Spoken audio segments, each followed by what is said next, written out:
안녕하십니까. 뉴포 초대석의 홍성구 대표 기자입니다. 오늘 이 시간에는 최근 가장 크게 이슈가 되고 있는 한반도 문제, 특히 북한과 미국 간의 그 군사적인 긴장의 골이 깊어지고 있는 이 문제에 대해서 한번 이야기를 나누려고 합니다. 오늘 대화를 나누려고 하는 분은 UGA 명예교수시죠. 박한식 교수님, 제 평화학자로 널리 알려진 분인데요. 지금 조지아 어거스타에서 요양 중에 계세요. 그래서 우리 박 교수님과 통화하기 위해서 오늘은 스카이프를 이용해서 화상으로 대화를 나누려고 합니다. 그래서 장소도 저희가 지금 스튜디오가 아닌 사무실로 장소를 정했는데요. 자, 박 교수님과 함께 얘기 진행해 보도록 하겠습니다. 교수님 얘기의 요지는 이미 다른 학자들도 이미 다 알고 있는 내용이거든요. 그럼에도 불구하고 북한이 결국에는 핵무기 개발한 거잖아요. 그러니까 이제는 핵무기 보유국으로 인정을 해야 된다. 이게 이제 교수님 말씀이시잖아요. 그렇지. 예. 근데 핵무기 보유국으로 인정하는 거하고 인정하지 않는 거하고 현실적으로 어떤 차이가 있는 거길래 그게 이슈가 되는 겁니까? 그 핵무기 핵국가로 인정하게 되면은, 네. 적어도 북한 사람들이 믿기로는 아무도 북한을 군사적으로 공격할 수 없다, 이렇게 생각해요. 그러니까 국가의 안보가 확립된다고 자기들은 믿고 있다고. 만약에 국제적으로 그걸 인정하지 않으면은 자꾸 테스트를 하고 아직 끝나지 않았지요. 그러면 뭐 지금까지 했는 거하고 똑같이 되는 거죠. 그 핵무기 보유국을 인정해 준다는 거는 유엔에서 해야 될 일 아닌가요? 역할이? 그런데 지금 뭐 인도하고 파키스탄이 핵무기 규범을 유엔에서 인정했습니까? 미국이 인정하고 열강이 인정하면 그걸로서 끝나는 겁니다. 예. 인정을 안 해놓으니까 자꾸 그렇다고 미국한테 달렸어요. 네. 예, 그래, 그걸 인정하는 게 그게 중요하고 뿐만 아니고 북한을 몰라도 너무 몰라요. 괌에 가서 공격하는 것도 그 주위에 바다에 널주려고 그랬지. 괌, 그 군사 기지에 가서 한다고 계획하고 있지는 않습니다. 네네.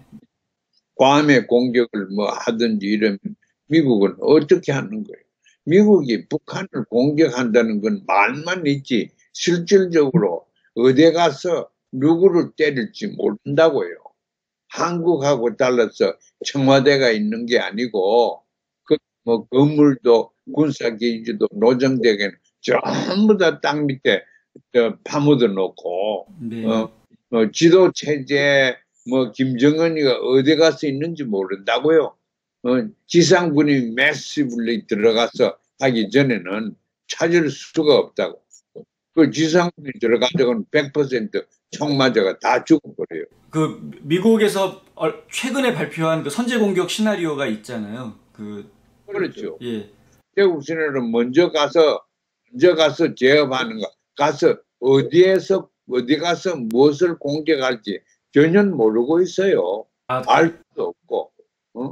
아, 제압을 어떻게 하는 거예요? 거기 가서 뭐 빈 건물 몇 개 부숴놓고 제압이 되는 것도 아니거든. 네. 제압하기 위해서는 지상군이 들어가야 돼요. 지상군이 평양에 북한에 들어갔다는 100%다 맞아 죽는다고. 성공할 수가 없어요. 요번에 괌에다가 미사일을 쏘게 되면 일본하고 미국이 그걸 미사일을 요격할 거다, 맞출 거다. 그때 중국은 중립을 지키겠다라고 발표를 했거든요. 중국이 진짜로 미사일 요격이고 하니까 상관은 없겠지만은 미군이 북한에 침공해서 들어간다고 했을 때는 중국이 움직일 거라고 보시는 건가요? 나는 그렇게 봐요. 그 중국과 북한 사이의 유대 관계라는 것이 역사적으로 문화적으로 굉장히 깊습니다. 네네. 외국 사람들이 잘 모르는 게 많아요. 모택동이가 대한민국 전쟁에 코리안 워에서 자기 아들이 죽었어요. 네. 그 아들이 묘지가 아직 북한에 있습니다. 아, 그러니까 중국과 김일성 간에 모택동 김일성 간의 유대 관계 혈맹으로 맺은 관계가 대단한 거예요. 네. 거기에다가 경제 이익이 있지요. 정치적인 이해 있지요. 북한이 멸망되는 것을 중국이 용납하지 않습니다. 네. 그 사이에는 또 안보 관계가 되어 있죠. 연맹 관계가 되어 있기 때문에 중국이 들어올 거예요. 미국이 지상군이 들어가면 중국이 들어옵니다. 그러면 세계 대전이 일어나는 거고 네. 엄청난 국제적인 문제가 되죠. 그걸 생각하면은 미국이 이렇게 쉽게 북한을 가서 공격하겠다 뭐 이따위 얘기는 안 해야 돼요. 네. 또 하면은 신빙성이 없는 말이 다 되어버립니다. 그 북한이 미사일 요번에 그 시위를 하겠다고 했던 거는 사실 핵무기를 쏘겠다라는 건 아니었는데 미사일을 그냥 쏘겠다는 것 뿐인데 그럼에도 불구하고 미국 정부에서는 괌 주민들한테 그 핵폭탄이 터졌을 때 주민들이 어떻게 대피해야 되는지를 이제 통보를 했단 말이에요. 그런 부분에 대해서는 어떻게 보시나요? 미국이 이걸 너무 과장을 많이 해요. 네. 예. 많이. 왜냐하면 그렇게 해야지 미국 트럼프가 국내에서 인기가 굉장히 없습니다. 그래서 내후를 좀 감소시키기 위해서 외환을 뭐라 그래요? 네. 네. 만들어서 이제 국민들의 관심을 외국에 돌리게 하기 위해서 이 장난을 하는 건데 해가지고는 국제적인 전쟁으로 일어나기 때문에 절대 트럼프가 여기에서 존속할 수가 없어요. 트럼프의 입장이. 그러면 이 문제를 해결하려면 결국은 북미 간의 대화가 이루어지는 것 외에는 길이 없다는 말씀이신데 지금 정부 간의 저 공식 채널은 없는 거로 알려져 있고 이제 한간에 소문 난 거로는 뭐 뉴욕 채널인가 해가지고 뭐 이렇게 비밀리에 접촉하는 거는 있다 뭐 이 정도만 얘기가 되고 있는데 그거 가지고는 해결하기는 어려운 거잖아요. 보세요. 비밀이라는 거는 문자 그대로 네. 아무도 몰라요. 네. 지금 이 순간에 미국 그 대표들이 평양 가 있어도 네. 평양에서 회담을 하고 있는지도 몰라요. 네네. 또 뭐 뉴욕 채널 그거는 뉴욕에 지금 있는 채널이고 네. 비밀을 백 채널이라는 거는 네. 문자 그대로 아무도 몰라야 된다고. 네. 네. 이게 그런 걸 하지 않으면은 해결 방법이 없어요. 그런데 백 채널을 이용해서 해야 되겠다 하는 생각은 트럼프 쪽에서도 그렇고 북한 쪽에서도 가지고 있는 것 같아요. 아, 네. 그래야지 해결을 하지. 토업을 하려고 하니까 뭐 장관들끼리 앉아가 토업하는 건 끝났어요. 그렇게 국제 문제가 해결이 안 돼요. 지금 상황에서는 결국 김정은하고 트럼프하고 둘이 직접 대면을 하고 얘기를 해야 될 것 같은데. 그런데 트럼프하고 김정은이 앉혀놓으면 아무도 해결 못 합니다. 그렇죠. 예. 트럼프 같이 무식한 사람 안 돼요. 움직이는 거는 조선노동당이고 예. 그걸 움직이는 거는 트럼프가 아니에요. 예. 공화당 뒤에 있는 사람들. 그 미국이 아직 정리가 안 돼가지고 예. 지금 문제가 많아요. 북한은 정도는 딱 됐다고. 조선노동당에서 모든 걸 결정을 해서 나와서 누가 이제 연기를 잘하는 사람이 나와서 하느냐. 그건 누가 나와도가 김정은이 직접 합니다. 네. 회담합니다. 트럼프는 지가 직접 가서 하려고 그렇게 국내 정치적 효과 때문에. 네, 네. 그러나 실질적으로 노동당에 영향을 미치는 사람이 나오고 여기는 백악관의 영향, 더구나 여기는 군인들이 관계를 많이 해야 돼요. 장관들 다 군인들, 예비역 군인들이니까 해야 돼. 그러니까 앞길이 막연합니다. 지금. 지금 해결책도 없고 해결할 길도 안 보이고 그래요.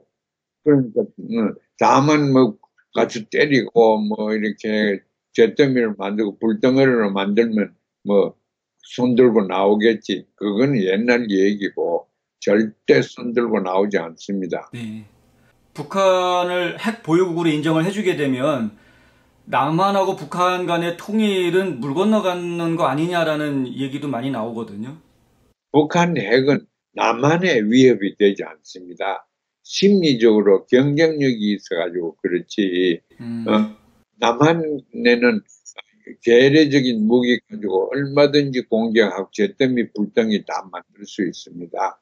음, 그러니까 그러면 통일되고 나서는 그 통일된 국가의 재산이 되잖아.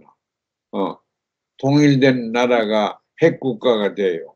그러면은 국제적인 위상이 현실적으로 높지요. 아니 뭐 통일이 되면은 그런데 그 사실 핵 보유국이랑 남한이랑 통일되기가 어렵잖아요. 그래, 그 핵 보유, 그걸 이제 남한과 그 경쟁 상대에서 하면 그런데, 네, 이제 외교 정책을 하나로 해서 연방정부가 좀 만들었다. 연방정부에서 외교 정책을 한다. 국방정책을 한다. 이건 연방정부에서 해야 돼요. 음, 그래서 두나 남북이 우선 연방정부도 하나 만들고 남쪽 정부, 북한 정부도 그대로 두면서 연방정부를 만들어가지고 군사 외교를 거기에서 하도록 하면은 한나라지, 남북이 한나라지. 그건 남한도 좋지요. 그 연방 정부가 가능하다고 믿으시는군요. 그게 그거를 연방정부를 그런 식으로 하자고 합의한 것이 6.15 아닙니까? 네, 그러니까 6.15 원칙에 의해서 이제 남북 관계를 재정립을 하자 네, 하는 것이 문재인 정권의 원칙이고 네, 6.15하고 14, 이 합의문, 이걸 지금 앞에 들고 나왔으니까 예, 예. 방법이라도 어떤 식의 연방 정부의 모습을 띠는 그 연합 정부가 생겨야 돼요. 안 네, 그러면 통일 방안이 없습니다. 네, 네. 지금 여기 미국에 있는 이제 코리안 아메리칸들은 각 그룹별로 지금 이제 전쟁이 일어나서는 절대 안 된다라는 그 발표들 성명들을 발표하고 있거든요. 근데 네. 한국 정부는 좀 생각보다는 상당히 조용히 하고 있는 것처럼 보이는데 한국 정부가 지금 어떤 역할을 해야 된다라고 생각하시나요? 한국 정부가 주체적으로 앞장서 가지고 남북 관계를 하려고 그랬으면 말 그대로 그렇게 해야 돼요. 네. 미국과 북한 사이의 중재 역할을 한국 정부에서 해야 됩니다. 미국의 앞잡이가 되는 게 아니고 미국의 입장과 북한의 입장 중간에서 이걸 중재 역할을 해야 돼요.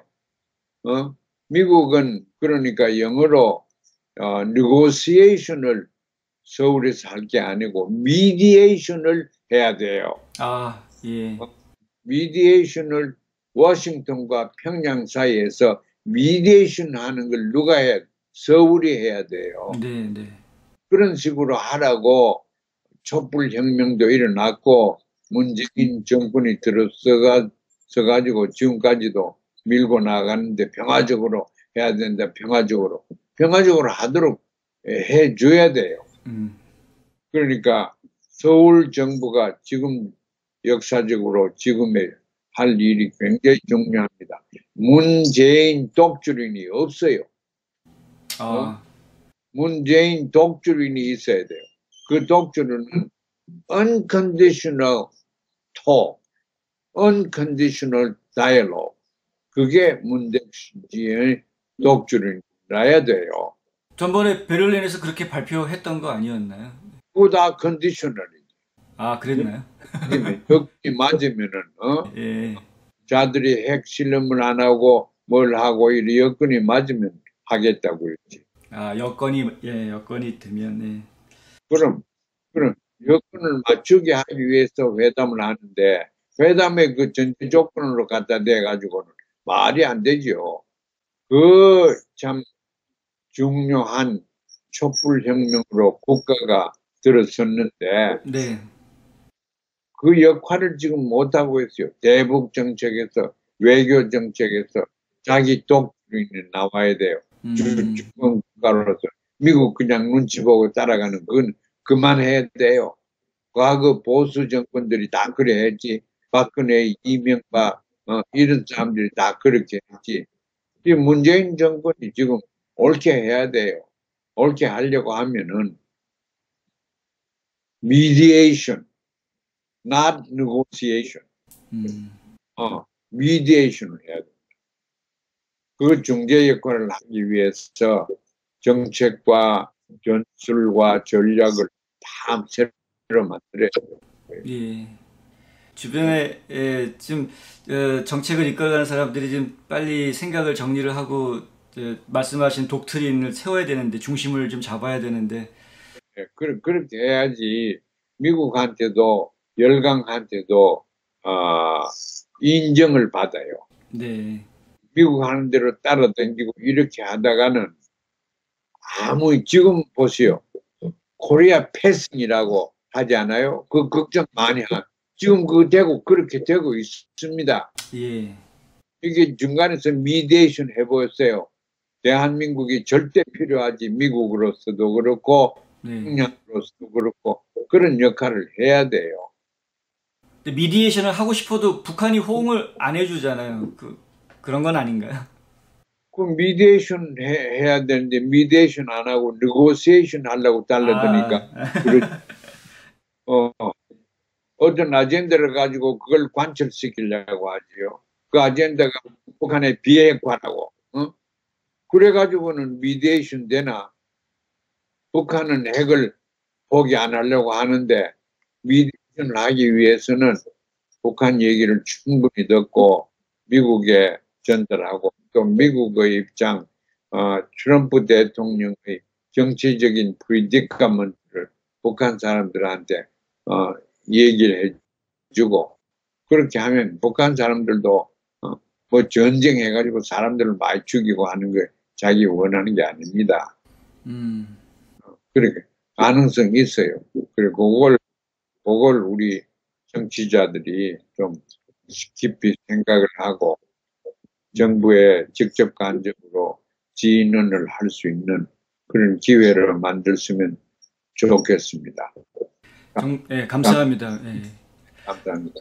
김정은하고 트럼프하고 둘 다 이게 해결은 안 나고 결국에는 서로 치고받고 하게 될 것 같다라고 생각하시는 분들이 많거든요. 근데 그럼. 진짜로 그렇게 그 교수님도 그렇게 생각하세요?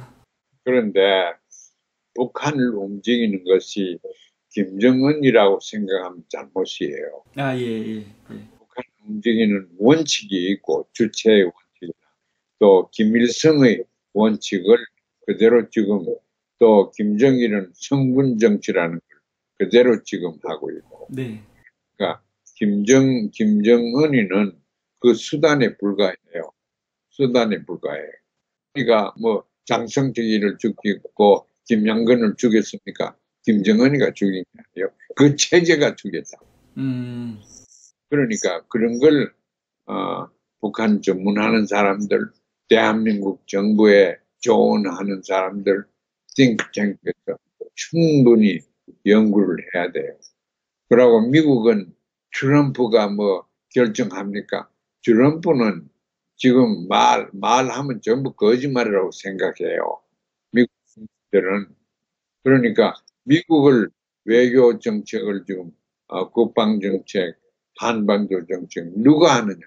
미국 우방의 한 나라로서 한국에서 열심히 조사를 해야 돼요. 그래 미국을 움직이는 거는 돈이라고. 네. 트럼프를 움직이는 거는 돈이에요. 돈이 이제 어떻게 움직이냐에 따라서 외교 정책 이런 것이 많이 결정됩니다. 대북한 정제도 결국 돈이 결정하기 때문에. 미국은 디모크라시가 아니고 머니토크라시. 돈이 얘기를 하면 귀를 기울여요. 미국은 이제 트럼프 세대에 와서는 머니토크라시로 바뀌었거든. 민주주의는 없습니다, 이제. 그런 것도 우리가 대한민국에서 미국을 잘 이해를 하고 연구를 하고 토론을 해야 돼요. 잘 알겠습니다. 네. 말씀 감사하고요. 오늘 좋은 하루 되시고요, 교수님. 예, 예. 고맙습니다. 감사합니다.